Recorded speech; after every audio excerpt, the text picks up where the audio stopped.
Broadcasting live from the Business Radio X studios, it's time for Women in Motion. Brought to you by WBEC West. Join forces, succeed together. Now, here's your host.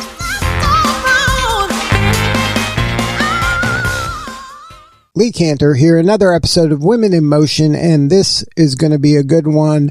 But before we get started, it's important to recognize our sponsor, Webeck West. Without them, we couldn't be sharing these important stories. Today on Women in Motion, we have Norel Mancuso with Social House Inc. Welcome. Hi, great to be here. Thank you. Well, I am so excited to learn what you're up to. Tell us about Social House. How are you serving folks? Yeah, Social House is a digital growth agency. And really our whole MO is to transform brands via strategy, creative content, and media campaigns that really push the needle for the brands that we work with. So what's your backstory? How'd you get involved in this line of work? Yeah, I came from L'Oreal in my past life and from the beauty industry. And at the time, which was in 2010, I saw this incredible opportunity to bridge the gap of communication between brands and their audiences via the medium of social media. At the time, Instagram didn't exist. I mean, there was YouTube, Facebook was in its fledgling stages. There was even MySpace, but I do know that I saw the medium as a place to connect with audiences and have that two-way dialogue, which we hadn't before as marketers in the corporate space. So that's kind of how I got started. I left, my life in New York City and started Social House, and we're based in LA now. Now, how have you seen kind of marketing and especially digital marketing evolve since that time when you're at the beginning of a media like social media, and then you see it kind of evolve? How have you seen the marketing aspect of it and the brand's embrace of this involved? Yeah, I mean, it's changed so much. And remember, when I started, there was no advertising, there was no Instagram, there was certainly not a TikTok. So the way that it's changed is really just through, hyper personalization, through AI and through other ad and paid media avenues, where it's become so tailored and specific and so personalized. Whereas before you were reaching a broad audience, and if they engaged, it was great. You got a lot more engagement. It was much more open for that kind of opportunity for brands, but it's gotten much, much, much more competitive. There's I believe it's over like 150, I think it's like 150 million brands or, businesses that are currently, and don't quote me on that, guys, I'm just kind of throwing it out, but I do know that there's so many different brands across multitude of platforms. So what my point is that as a brand, you're not just competing against other brands, you're also competing against friends, family, colleagues, everybody that's vying for share of feed across social. So you have to get creative. So the world has changed. Engagement rates have diminished. It's become an interesting territory for sure. Now, how do brands kind of lean into this? Like on one side, I'm sure they see it as an opportunity I can get, personal and I can talk to the people that matter most to me in this kind of direct way. But then it becomes in some ways inefficient, whereas back in the day, you used to run one ad somewhere and then you kind of check that box that I'm done there. And now you got to kind of work harder for that same bang for your buck. Well, it comes down to segmentation strategy. So there's different aspects of social. And at Social House, our belief is that you can't just think of social as content. It's always strategy first, content second, and paid media third. So we operate with a methodology called the Tri-Vision approach. And it's basically our kind of IP and how we work. But essentially what it means is that we look at social through the lens of strategy first, and then we create the content. And then from there, we're creating the content and, putting it out via paid media. But paid media also is involved in strategy. So you can't have these three thought processes work in a mutually exclusive manner. They must work together to make social media work for you in today's day and age. For example, as I mentioned, engagement rates, let's say on Instagram, are at 0.47% versus on TikTok, they're at 5.7%. So there's still a significant amount of opportunity in TikTok and versus, I guess you could say Instagram and Meta platforms. So there's a lot of opportunity to still get out there. But what has changed is the platform's ability to create hyper-personalized feeds and also for, consumers to kind of be a part of an algorithm versus having that organic reach that we once did. So that has changed. I think that's the biggest kind of thing that makes brands scratch their heads is how do I break through? And so I hope that answers the question there. Well, how you put a strategy kind of at the forefront of this. So what are some kind of do's and don'ts when it comes to strategy for brands out there? I think, there's so many interesting case studies right now with brands that are succeeding on social. You look at Duolingo, an app that is basically a language learning app that just broke the internet on TikTok specifically by doing things out of the box. Nutter Butter is the most recent case study with a very interesting approach to the way that they're approaching their content on Instagram. You have to do what feels right for your brand, and to break through in today's clutter, you can't just worry about bottom line. Social media is not going to carry all of your marketing efforts.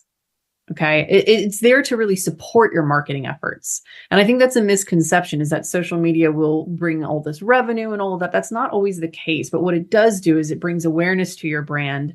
It brings recall, and you're able to kind of address attribution issues that might make you have more data than you would with other, traditional media outlets, So I think the bottom line is that you have to look at social as an opportunity to create brand awareness. And to do that strategically, you need to have a clear vision of what you're trying to create. Now, what that means is things like creating content buckets and understanding what it is that you're trying to say.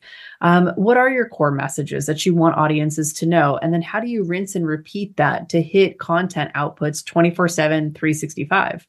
It doesn't stop in social. It's like the ocean. You don't want to turn your back on it. You want to keep the funnel fed. So a lot of people find that exhausting, and I understand why. But there's ways to kind of gamify that and make it not so cumbersome to your business, which I'm happy to talk through as well. Now, you mentioned kind of measurable.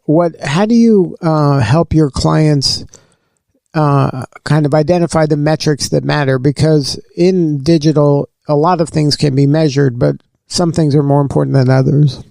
Yeah. And see, that's the thing. There's not a one size fits all for KPIs. I think when you look at a KPI, let's say, your KPI is awareness. Okay, well, how do you measure awareness? You drill it down to things like engagement, likes, comments, shares, saves. Those are kind of like the golden ticket metrics for engagement, which if people are engaging, they're becoming aware and they're sharing it with other people, which is spreading reach and awareness. So I think the main thing is to think about what it is that you're trying to create. Are you trying to create an awareness play for your brands on social? Are you trying to create more of a, bottom of funnel approach to drive people to shop, like through TikTok Shop or whatever it may be? You just need to establish what those KPIs are ahead of time, but don't forget the metrics. How are you measuring it, and what are your benchmarks? Set benchmarks before you begin any social endeavors across the space, and revisit them monthly. Now, earlier you mentioned AI. What's your take on AI and how it's impacting the industry? Yeah, I don't see AI as a threat to our industry. I see AI more as a companion tool rather than a threat to businesses in general. And AI has so much potential to really advance the way we work. It helps us streamline the mundane tasks that slow down true innovation. And I think that in some ways also it's important to remember that there's only so much value we as humans can get from automation. So if we look at it as a tool to streamline the mundane, there's a couple things that it does. Number one is like efficiency and productivity. It can streamline operations. It can reduce errors. It can free up employees' time to focus on more strategic or creative tasks. It also offers an opportunity as a second kind of benefit in the realm of like personalization, for example. AI learns your behavior, and it can enhance customer experiences by analyzing data patterns that really tailor those true recommendations and predict trends for your brand and for your kind of purchasing cycle. And lastly, I think to answer your question about AI is that it truly drives innovation.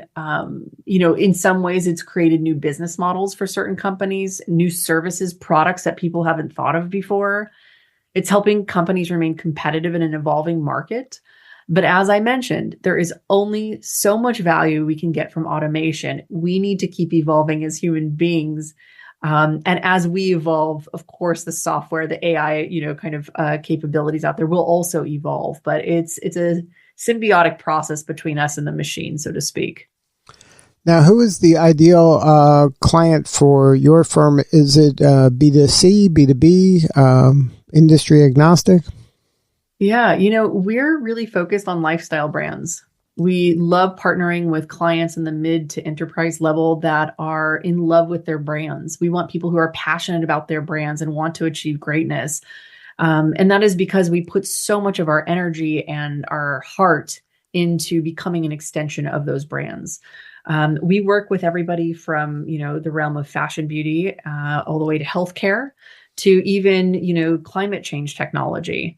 So we really do kind of span the gamut, but it really is focused more on the lifestyle build of it. We are focused on B2C consumers primarily. In terms of creating audience work, we have done B2B, but I would say it's probably a 90% split with B2C and a 10% knowledge base of B2B. Is there a story you can share of how you helped a client get to a new level? Obviously, don't name the name of the organization, but maybe share the problem they came to you with and how you helped them get to this new level. Yeah, I can. And also, I recommend checking out our website as well. There's many case studies on there that you can peruse. But I think the main thing is that we did have a beauty company come to us once. This is like one of my most favorite stories, and it always makes me smile every time I think of it, because we had a 20-year-old beauty brand come our way with independent owners, and they were the most lovely human beings I've ever met. Essentially, they wanted to get to acquisition, and Social House helped them do that. We took their social media from 25,000 cumulatively across Meta platforms, which includes Facebook and Instagram, to just over 2.6 million in the span of 3.5 years. And so for me, that's an amazing case study, because it wasn't just about us creating great content and using our tri-vision approach. It was about the fact that we were able to collaborate with a team that trusted us and trusted in the experience of social and what we could potentially bring to, their organization. So it was very meaningful. It was a very amazing kind of client experience, and one that I'll remember for my lifetime. Now, why was it important for you and your firm to get involved with Webeck West? Webeck West was an opportunity. First of all, I want to just express this, is that it has changed our business in so many ways. Social House is a women, minority, and LGBTQ owned agency.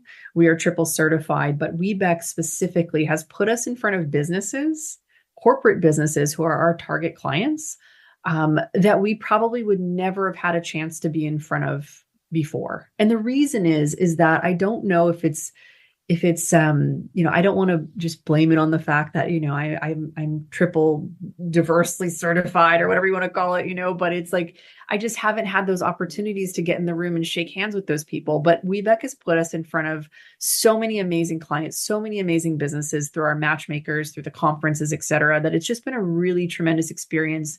And I find the most value from that, in addition to, I've met so many amazing small businesses, just like Social House, who are really smart, amazing women we're working together. We're working together to support one another and to give each other advice and to listen, because we understand the challenges of being a business owner.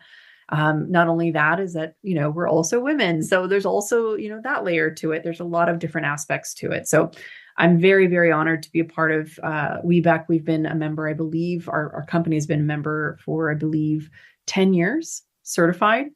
And we're really proud of that. And yeah. Now, before we wrap, is there any advice you can give brands out there? Maybe they're smaller than your target that you're going after, but any kind of low-hanging fruit for brands to really get the most out of social? Is there some easy things that people can be doing, or mistakes you see that they're making that they shouldn't be? I think that smaller brands need to understand the power of content and paid media, and strategically thinking about how they make them work for their business. I call it mailbox money. If you want to make mailbox money, which means you walk outside in your slippers and your robe in the morning and you open up your mailbox and there's money, so to speak. Now we know that all comes through like Squarespace or other things like that, but Shopify, things like that. But, if you want to do that, really think about investing dollars and solidifying your marketing budget to allocate dollars towards paid media across different platforms. Understand what native features are. Understand TikTok Shop. They have many online resources for TikTok, and for agencies, for individual businesses. There's so many resources out there. You have to invest in your business. You have to learn how to understand the language of social media. If it's not for you, hire someone that can.